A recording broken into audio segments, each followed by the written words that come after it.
What's going on, guys, and welcome to Don't Get Bodied, a new video series I'm going to be making teaching you guys how to deal with certain moves in the game that you might find annoying, unbeatable, or you might want it nerfed. And so, in particular, this is for you guys that are screaming nerf, nerf, nerf 4 days into Ultimate's release. Hopefully, this allows you to find creative ways to get over certain moves or to overcome certain obstacles that are preventing you from getting that well-needed dub that you are fighting for.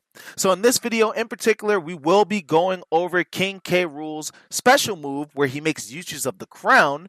And to be honest, guys, I will say that this move actually annoyed me when I first started playing Super Smash Bros. Ultimate, but I quickly applied myself, found counterplay, and was able to overcome K. Rool players who abuse this move over and over and over. And to be honest, people that do this, well, they will find success at beating lower level players or people that are new to the game, but at high to top level play, it is going to be very, very difficult for them to use that move and find the same results they would in those scenarios. So without further ado, guys, here it is.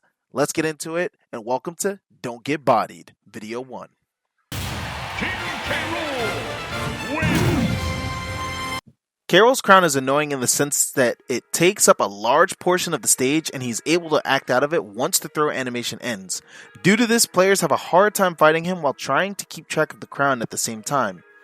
This is annoying because a lot of players do not have situational awareness that are new to competitive Smash, and so they are so busy focused on K. Rool himself that they forget about the projectiles that he can throw onto the stage at the same time, and so it is very confusing and unorthodox to people who are new to these kind of matchups.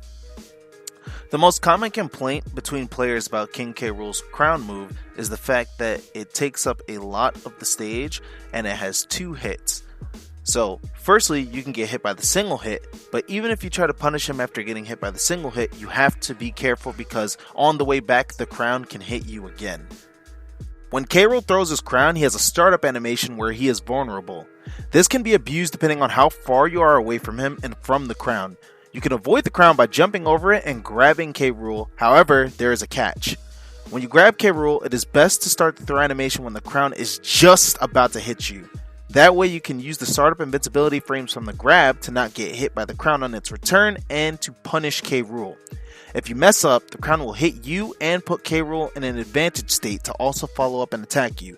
Keep in mind, parrying is also great, but if you stop to parry the first hit, then you end your momentum running towards K. Rool, which will give his throw animation enough time to finish, leaving little to no opportunity to punish him. This makes jumping over the ground more optimal than parrying it, shielding it, rolling behind it, or spot dodging it. When K. Rool enters his crown throwing animation, you can attack him for free %. However, there is also a catch to this as well. As you know, K. Rool has super armor, meaning when you attack him, there's a chance he will take damage but not be launched.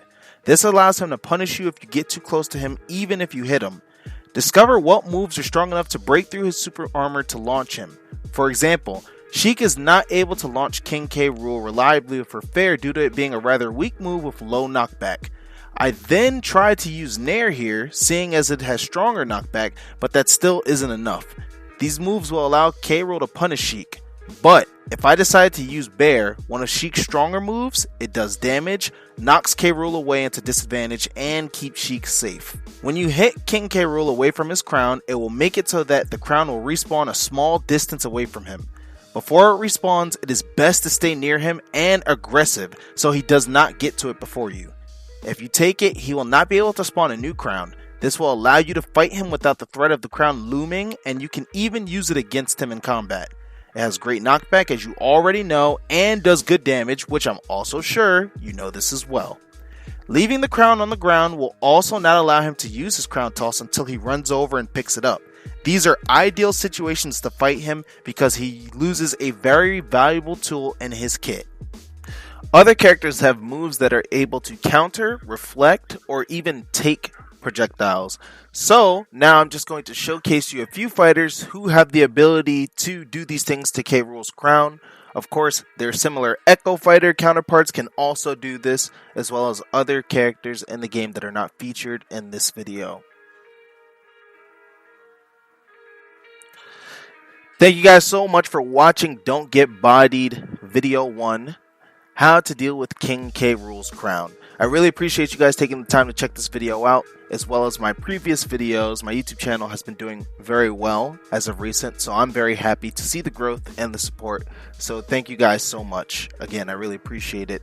If you guys want to keep up with more of my content, you should definitely follow me on Twitter, Instagram, or even my Twitch. I'm live most of the time on twitch.tv, so definitely check me out there if you want to see live gameplay from me. But as always, guys, again, thank you so much for watching. Greatly appreciate it, and I will see you on the next video. Tell me something that you want me to cover in the comment section below, and be sure to like and subscribe. Peace!